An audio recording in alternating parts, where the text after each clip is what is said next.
Welcome back. So in this video, I'm going to show you that how you can right click on MacBook. So let's start for pressing a right click and how you can see the right click option. So let's see how we can do that.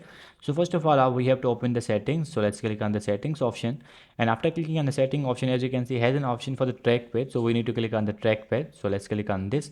And after clicking on this, we have to go to the point and clicks. And after clicking on this, as you can see, has an option for the secondary click.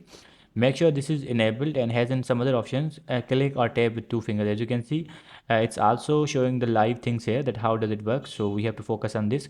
You need to tap with two fingers and the right click options will be enabled, and let's see how we can do that. So after enabling this, I'm going to close this one, and after closing this, let's see how does it work. And now I'm going to press with two fingers. Now I'm going to tap with two fingers on the trackpad. So let's do that. So as you can see, the settings are open. So in this way you can do that. If you want to do this with a key, you can also do that. Simply you need to click, you have to press the control key, and then you have to click with the click on the mouse, and the options will be also open. So these are the both methods for using a right click options or the right primary secondary option. So these are the both options. If you want to use them, you can also do that. Using these both options, you will get the all options here. So I hope you guys understand this video, that how you can use the right click options on MacBook. So see you guys in the next video.